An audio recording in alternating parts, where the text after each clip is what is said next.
Hello, my name is Chaisel. So this day, we're going to discuss about the instructional software. So, what is instructional software? Instructional software is program designed specifically to deliver support one or more kinds of learning activities. And why is instructional software? It is to help students learn content, skills, and a variety of topics used as supplemental resource for helping students master the content. We have the five types of instructional software: the drill and practice, instructional games, tutorial software, problem-solving software, and simulation software. Now let's discuss each one of them. Are you ready?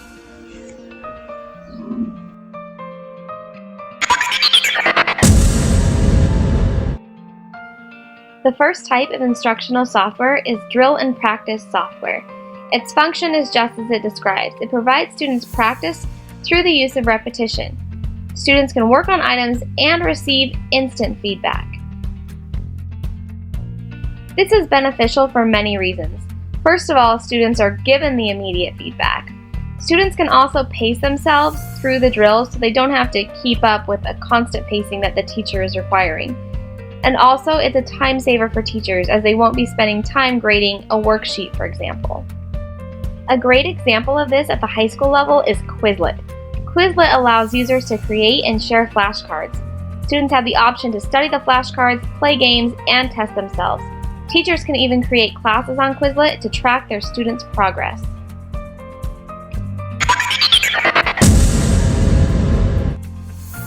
Tutorial software is the next type of instructional software, and its function is to mimic classroom instruction, say when the teacher is absent. It can guide the user through a complete unit or lesson as a standalone. There are many benefits to using tutorials. For students who may learn at a different pace, a tutorial can assist in the instruction. It's also extremely beneficial when the teacher is absent from the classroom. I've created video tutorials for my students when I am absent, and they have responded very well because they can still hear my voice and see me even when I'm not present in the classroom. Another benefit to using tutorials is that it can also provide immediate feedback, allowing students to see where they're struggling and where their strengths are. At the high school level, we are preparing students to take college entrance exams, such as the SAT. One website that is a great resource for students is called I Need a Pencil. There are over 60 tutorials that guide students in preparing for the test. In addition, there are questions that students can answer and receive feedback on.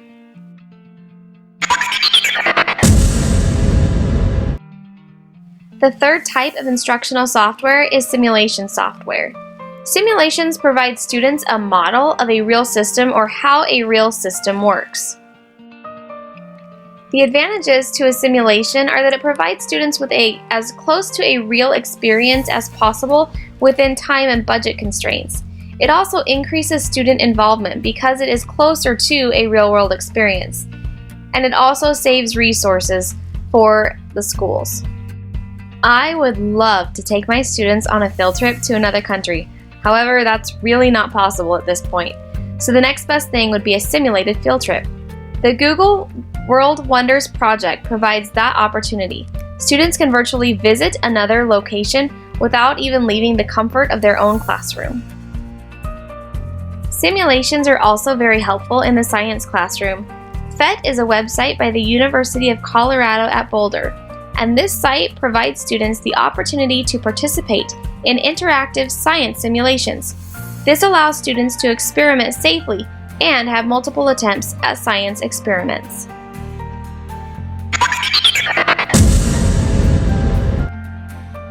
Interactive game software is the fourth type of instructional software. Most of our students are part of the gaming generation, so I have found they love the idea of competing and winning. This provides another engaging way for students to practice. It also provides a nice alternative to worksheets and drill and practice exercises because it adds an element of competition. The main advantage is just that. Students are more engaged because of the competitive and interactive elements that maybe a drill and practice exercise or a worksheet cannot provide. Word Dynamo is a game-based vocabulary website. Users can choose their grade level and subjects to play games using vocabulary from that content. It provides a great opportunity to interact with words.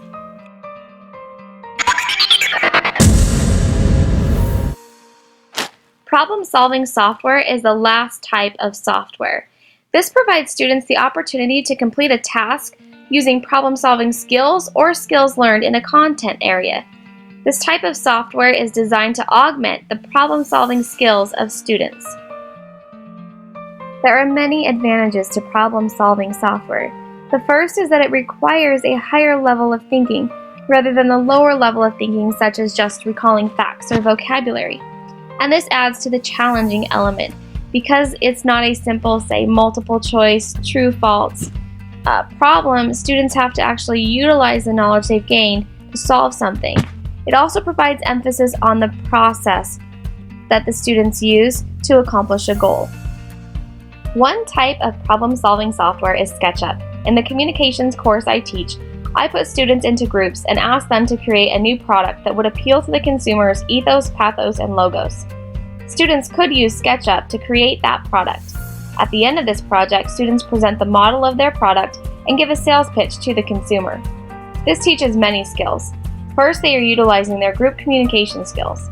They must also analyze a target audience, use the software to sketch the product, and then give a sales pitch that appeals to the consumer.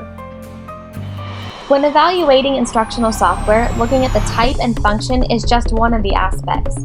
As with all things in education, it must also be evaluated based on the advantages it provides to the learner. We must always remember that technology is not about the technology. It is about the learning and maximizing that experience for our students.